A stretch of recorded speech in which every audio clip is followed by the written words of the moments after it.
Welcome to the deep dive. Today we're getting into something pretty fundamental, I think. What makes an effort actually worthy of, celebrating? Why do we have this craving for recognition? Yeah. And maybe more importantly, how does that affect how we grow? It's a great question. And yeah, it touches so many aspects of life. Our source today is this really insightful piece called Meritorious Effort, The Path to Recognition and Growth. And it really tries to unpack the details, the nuances of recognition, personal growth, and what it means to put in effort that, well, genuinely counts. Okay. So our mission really is to get a handle on this idea of meritorious effort. What is it, and what impact does it actually have? Right. Meritorious. Let's break that down. So the article defines it as deserving of honor, praise, or esteem, which immediately makes you think, okay, what's the difference? What turns plain old effort into meritorious effort? What makes something truly deserving? Well, one of the first things that jumps out from the material is just how important recognition itself is.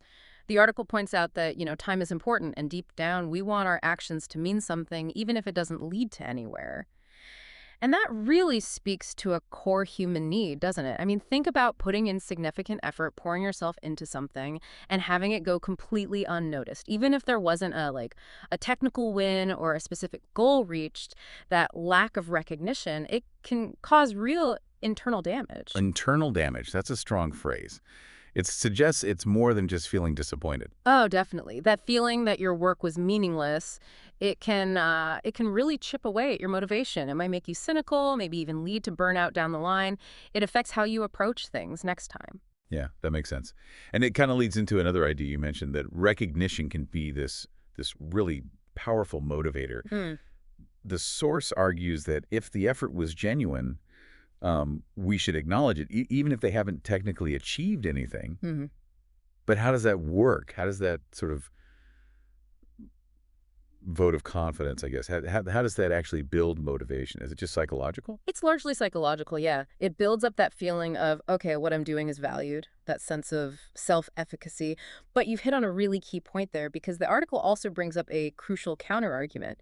It's about being discerning. We need to know what kind of effort we're actually recognizing. Ah, okay, so not just any effort gets a pat on the back. Exactly. The text says, look, if the effort seems sloppy and that was the reason they failed, then we shouldn't recognize it, because we would only enable that particular behavior in the future.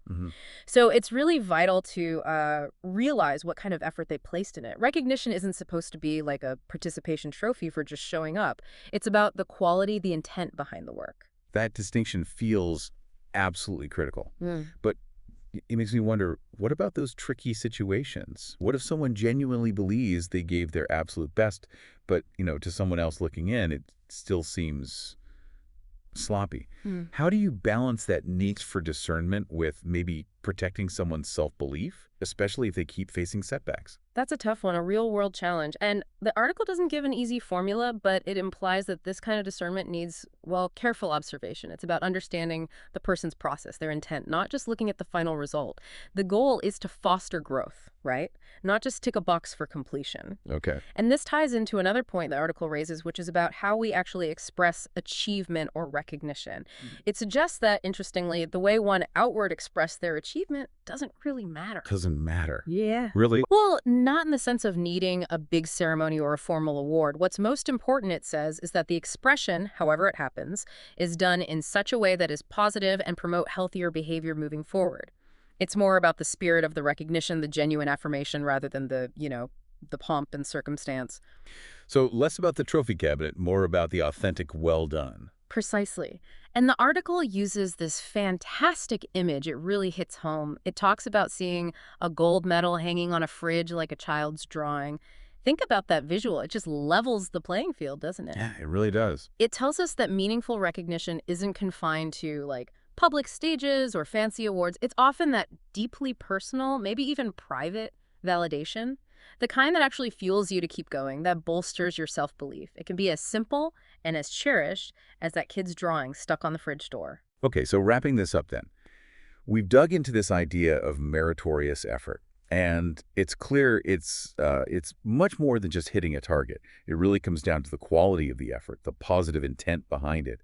And we've seen how recognition can be this huge motivator. But also, crucially, the need to be smart about it, to distinguish between recognizing genuine quality effort and well, accidentally enabling sloppy or unproductive work.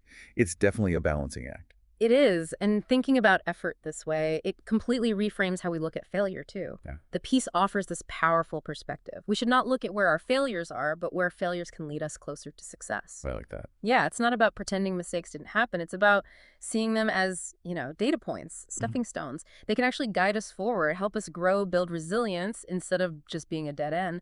If the effort was truly meritorious, even falling short offers a lesson, a path forward. That feels much more constructive, less pressure maybe. And it connects really well with our quote of the day from the source material. It says, greatness is rarely a thunderclap. It's usually a whisper that refused to stay silent. Ah, that's good. Yeah, it really highlights that persistent, often quiet nature of the kind of effort we're talking about, right? The meritorious kind. It's not always some big dramatic breakthrough. Often it's just that steady, determined push, the effort that keeps showing up, refusing to fade away. And that quote, it speaks directly to everyone listening, doesn't it? It kind of prompts us to think about our own efforts. How do we define merit for ourselves? How do we celebrate it, not just in ourselves, but in the people around us? What are those whispers, those consistent quality efforts that maybe we're overlooking, but that are actually building towards something significant? Are we listening closely enough? So, thinking about all this, what does it mean for you listening right now as you tackle your own goals? Whether it's some huge project or just that quiet, persistent whisper of effort, how will you start recognizing those meritorious moments, not just the outcomes, but the quality, the intent in your own journey, and maybe in the journeys of those around you too? Something to think about.